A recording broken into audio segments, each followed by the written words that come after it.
Wala siya magtanaw sa iyang pagkabulingit nga tao. Wala siya magtanaw sa iyang pagkamagbalantay sa mananap. Wala siya magtanaw sa pagkaiyang mamupuay mga prutas. Nagyon siya, dili ako manalagna. Di po na ako anak sa manalagna. Apan ang Diyos ayaw ka na ako, ayaw na pagbantay sa mananap. Ayaw na pamupog prutas, umadto ka sa Israel. Panagna dito. Na ako'y nakuha na quotation. Never underestimate anyone. It is the most dangerous form of arrogance. Never underestimate anyone. It is the most dangerous form of arrogance. Ayaw pagtamay ni bisan kinsa. Kay kana mo'y delikado nga paagi sa pagka-arugante. Grabe na Ekson, kining pagtamay di ay. Kining pagtamay sa isig katao. It is the most dangerous form of arrogance. Hinuktukin ninyo sa makariyo. Kayo sa'yo bisan sa sulod sa atong iglesia. Na yung mga taong luoy kaya. Murag bubati tag pagtamay kanila. Si Phillips Sons mga kaigsunan, nagingon, never underestimate your opponent, but never make him bigger than you. Ayaw tamaya ang imong kalaban. Apan ayaw sa padaka ang imong kalaban. Meaning to siya, ayaw tamayang, sayon na ni, okay na ni, wala ni. Apan ayaw po padaka, ay kuyaw man ni, wakoy may mo ani, ayaw. Mao nga kumatubang tas mga tao. Ngayon mong nakita nga ingno nato dili gyud taas ang atong kahibalo. Ayaw kalimot. Kining mga tawhana nga imong giatubang, mas taas kag nahibaluan sa Biblia kay kanila. Ayaw mo kalimot na. Bisag unsa ang ilang profesyon, ayaw kabalakan na. Kay ikaw, mas daghan nahibaluan sa Biblia kay niining mga tawana. So, ayaw tamayang imong kaaway. Apan ayaw pong ipadako, ay di ko ani, kuyaw man ni, abogado man ni. Ayaw. Dili man ka makiglalis o balaod. Biblia man ang imong gidala. Ayaw pagpanagana og doktor, kay wa man ta mag-iskot og sakit og kagaw. Ang atong giskutan, Biblia man. Never estimate your opponent, but never make him bigger than you. Tanawag son, si Albert Einstein. Bantugan kini na scientist mga kaigsoon. Grabe ang iyang accomplishment. Labi na sa field sa physics. Ang formula nga iyang nahimoigsoon, mao ni ang sinugdanan mga kaigsunan nga natao ang dinamita, natao ang atomic bomb. Ang iyang prinsipyo nga na-discovery ang gitawag chain reaction. Kung di ko masayop igsoon sa physics, E equals mc square. Mao na ang formula igsoon nga siya mo'y nakadiscovery. Walay nakalabaw kaniya niya nga feel igsoon. Pero tanaw igsoon, nagingon sa kasinula. Ang iyang ang magtutudlo, nagtuo nga si Albert Einstein, bugo gyud kayo nga bata. Nga naman, bugo kayo. Dili makakaton sa lektura sa maestra. Nga doon na siya'y lahi nga taras sa klase. Kung imong pangutanon, dugay magkatubag, magpanagana, dili sama sa pag-istorya, pagpangutanan mo, tubag dahil si Albert mga kaigsunan, magkakanga-kanga. Unya naging unang sinulat, kung naman siya itubag, iya na lugar na tubag, iya pang usbon og sulti nga hilom. Pananglit mo yun, unsa ang kapital sa Misamis Oriental? Albert, dugay mutong tubag nami siya Cagayan de Oro. Pag humagtubag diyan ha, mag-yaw-yaw po siya, hilo man siya. Ayan, ingon niya siya. Busa ang iyang magtutudlo diri sa ubos nga grado. Gitawag ang inahan. Ingon niya, kining kuhaan na lang si Albert. Dadaan na lang dito sa special school. Kaya kining imong bata, special child kini. Dadaan na lang dito. Ha? Gani naging maestra. Ang imong bata, special school yun. Kaya kini bata is amuron. Ha? Abin nyo ikson. Ang mga tao, nganay nahibaluan.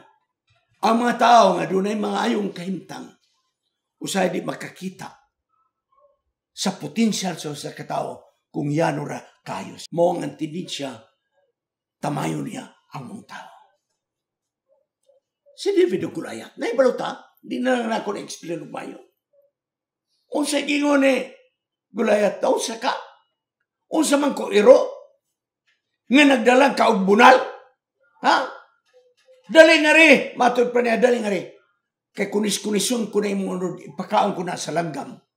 Pero nasayod ta. Unsa ni tabo. Tungod sa pagkadako ni Goliath, gitanaw si David nga gamay, iyang gitamay mga kaigsunan. Iyang gitamay. Si Pedro si John sa pagwali panahon sa Pentecostes, nga nagkalayo sa kadasig, mibarog na si Ginusos, Mesiyas kayo, ang inyong gilansang nga nabanaw, tuwa na sa langit. Unsay gingon sa mga maalang mga matao, sacerdote, parisyo, iskriba, unsay gingon, they were uneducated. Naunsan mga tawhana, huwa man yung mga grado, mangingisda raman in taon kini, nga man nga kita may walihan, they were uneducated. They were common men. Wala mga ranggo, mga kaigsunan. Mo nga ilan ang gitamay-tamay si Pedro si John. Why? Because they perceived that they were uneducated. They perceived that they were common people, mga kaigsunan. Mo nga nagtambag si Pablo sa unang Timoteo 4:12. Ang kaninyong mga batanon nagyo sa Apostol Pablo ayaw itugot nga dunay magbiay sa imong pagkabatanon.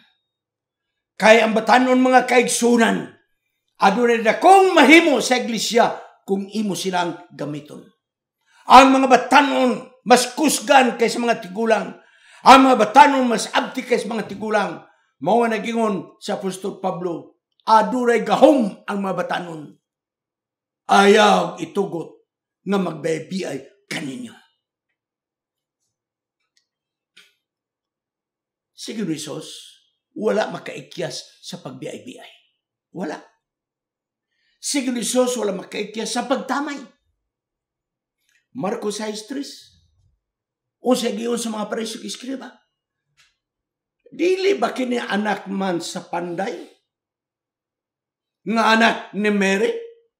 Nga niya manggani niya maigsoon si James, si Jose, si Judas o si Simon? Nga nga. Ang mga tao ninunot naman kaniya. Gano nga ang mga tao mingon mga siya Mesiyas, anak raman nagpanday. Gitamay, gibebiyay mga kaigsunan. Nga naman, kaya ang iyang sinugdanan, yano kaayo nga panimalay. Apa na gayon si Ginusos? Kasabot ko anan ninyo. Nga ang propeta dili pa silunggan bisan si ang kaugalingon nga dapit. Ikson, dili ta mapakgang sa mensahe nga niya kanato. Dili ta magpanagana sa pagsultis kamaturan ngadto sa uban. Bisag unsa ka man. Kay nagingon ang usa ka magsulat. Ang atong kinabuhi, ang pinakalig-on nga ingrediente sa atong kinabuhi mo nga naa kita'y kamatuoran. Nagrepresentar kita sa kamatuoran kay kung wala, dili kini mulungtad. Ako nagatuig son nga ato ning maaplikar sa atong iglesia. Kung tan-awon sa uban ang atong simbahan, daw nila masabtan. Igpapahulay pagkauluguban pa. Di na nila masabtan mga kaigsunan. Apa na mo kalimot. Bisag kinsa pa ng mga tawhana naging magsusulat ang pinaka-importante nga ingrediente sa atong kinabuhi na ikaw o ako na ay kamatuoran. Nga ikaw o ako nagrepresentar sa kamatuoran kay kung wala kini di ni mulungtad. O ang atong iglesia milungtad, midaghan, mitubo mga kaigsunan. Ngano? Naa kita'y kamatuoran. Nagrepresentar kita sa kamatuoran. Line nga quotation. Never underestimate anyone in your life because you can't predict future. Ayaw gayud pagtamay ni bisan kinsa sa iyang kinabuhi. Tungod kay walay makatagna sa iyang ugma. So, sa atong iglesia, atong tanong muragwa yun eh. Pero so, paabutan na. Bata kay balo, may nun ay, I don't know. Huh? Tanaw rin so. Never underestimate anyone in your life because you can't predict future. Ngayon sa katao, mga kaigsunan, dugo ng German, dito na tao sa Pulan. Ngalan si Charles Brutus Steinmetz. Niadtong natao siya ni atong April 1865, namatay October 26, 1923. O sa 1889, tungod kay ang puwersa ni Hitler, sige nagpangita sa mga tao nga kabatok niya. O kining tawana igsoon, kabatok ni Hitler. Niapil siya sa puwersa sa mga pundok-pundok organisasyon nga nakigbatok ni Hitler. Wala pa'y gubat diyan to na unang gubat sa kalibutan. Busa, igsoon, nangitag pamagi kining si Charles Steinmetz na makatabuk sa Amerika. Pag-adto niya sa Amerika, mga kaigsunan, ingon ani, pag-abot sa barko, niyagi sa immigration. Interview, ana, pilion, kisay magkasulod, kisay pabalikon. Kining si Charles Steinmetz, mga kaigsunan, lahi po ng iyang lawas. Forfeit ra gyud ang iyang kamubo. Ha? Forfeit ang iyang kamubo. Sa ato pa, may pagkaunano, mga kaigsunan, midget. Niya gawas pa na hiwi pagyud ang iyang likod, mga kaigsunan, medyo may pagkabuktok. Sa diha nga interview siya, mga kaigsunan, dito sa port of entry, di sila magkasinabot kay walay English nining tawhana. Walay English. So, nagtaas og linya. Sumingon ang ilang chief sa immigration. O sa problema, gitawag yung staff, siya, ambot o saon ng tawhana. Walay English. Nipis pag yung sapot. Sa pa, dili yung angay sa tugnaw ng mga dapit. Walay sudlay ang buhok. Dakog ulo. Buktot pag yun. Unano pa.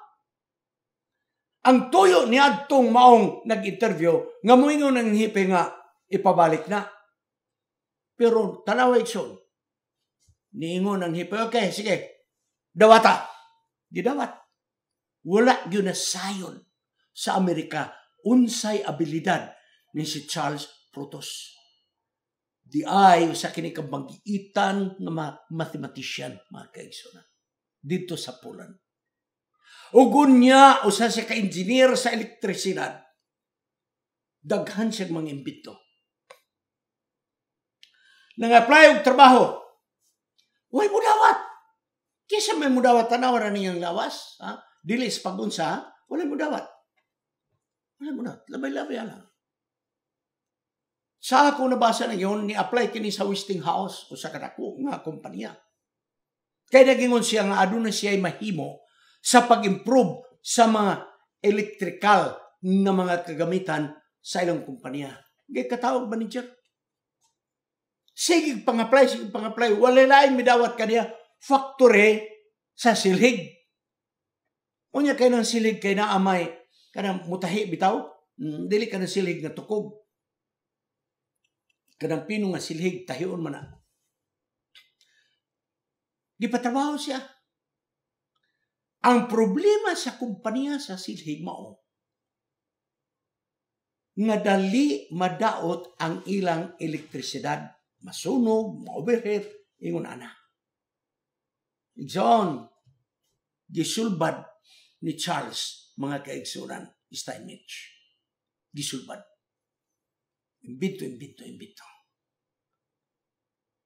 Ug ang problema sa kumpanya nga gitrabaho sa silhig mo, nga ang kuryente nga moabot ngadto sa iyang kumpanya, dili na kaayo, ino na to taas ang bultahe. Busa si Steinmetz mga kaigsunan, may abilidad man, may imbento man, inventor ni nga tao. Nagbuhat siya og usa ka transformer. Di na ko ka-explicar sa transformer, basta transformer, kamo na lana. Gibutangan niya og transformer ang iyang kumpanya. Pagdawat sa kuryente, gikan sa linya, mo agig transformer una mo adto sa kumpanya sa silhig. Nitaas ang bultahe, mga kaigsunan. Pagkadungog sa Westinghouse, nga kini si Charles, mga kaigsunan, may abilidad. Ngilingig ka ay abilidad. Gikuha. Patrabahoon dito sa ilang kumpanya. Pero wala kaigsunan, ng luod ng tao. Sa dili ko mukha. Derera ko. Derera ko. So, sige na, pilay presyo. Okay, ang presyo nga lang eh. Motrabaho ko sa inyo, apan palitaog apel ang kumpanya. Ipapalit. Gipalit ang kumpanya mga kaigsunan sa mumatay silhig. Gipalit. Ug dito sige patrabaho. Kining tawhana o sa ni nga naka-perfect sa transformer. Dili siya gyud mo'y original nga inventor. Apan siya mo'y naka-develop. May mga kulang-kulang pa ni adtong maong transformer nga naimbento apan siya mo'y nakaino na to, naka-perfect siya ang kapanahonan. Ug nag-ingon mga kaigsunan ang kasaysayan. Sa dayog kamatay ni Charles Frutos Steinmetz, nagbilin siya og 200 ka imbento nga patented sa Amerika sa linya sa elektrisidad. Gani siya na ilang nga gitawag forger of thunderbolts. O sa giingon dito sa Port of Entry, ingon ang supervisor, nagtaas na ng imong linya diha, unsa may problema? Akong i-replay. Ingon ang maong immigration officer, Sir, na tao, unano, buktot, way sudlay, nipis og sinina. Iyang tuyo nga ginadaot niya, aron mo ingon ang iyang officer nga, pabalika sa Poland, pabalika sa Germany. Panagingon ang supervisor, pasudla. Wala sila magatuo nga ang ilang gipasulod nga way pulos nga tao kong tanaw. Nakahatag og dakong kontribusyon sa field sa elektrisidad. Igsoon, ako ning gidala kaninyo. Ako ning gidala kaninyo. Kay kung ikaw ako nasayod sa kamatuoran, bisang pag-usawang kitag tamay, bisang usawang patanila o di kita nila lingion, di kita mapakgang sama kang amos. Dili. Muatubang ta sa madagkong tao, dili ta magpanagana, kay natay kamaturan Biblia ang atong ginagunitan. Kung ikaw usa ka magbalantay sa mga mananap, kung ikaw usa ka kuhaay og mga prutas sama kang amos. Apan kung gitawag ikaw sa Ginoo, buhatang imong buhat. Nga gihatag sa Ginoo kanimo. Nag-ingon siya Masaya, Amos, pauli sa inyo sa Juda. Kaon og tinapay og ayaw ng panagna. Sa atong sinultang pagkaron. Amos, uli sa inyo pagtanom og kamuti. Kaon og kamuti, wala kay pulos nga tao. Magbalantay lang ka og mga mananap. Mamupuay lang ka og mga prutas. Muanhi ka, hari. Magbalan, unya, labaw sa sirduti. Imo kaming walihan, uli. Kaon og kamuti. Mga kaigsunan, bisag unsa ang atong kahimtang, bisag kinsa kita, kay naa kita'y kamaturan, may kaisog kita nga magdalas kamaturan ngadto sa ubang mga tao. Sa pagtapos, magampo kita.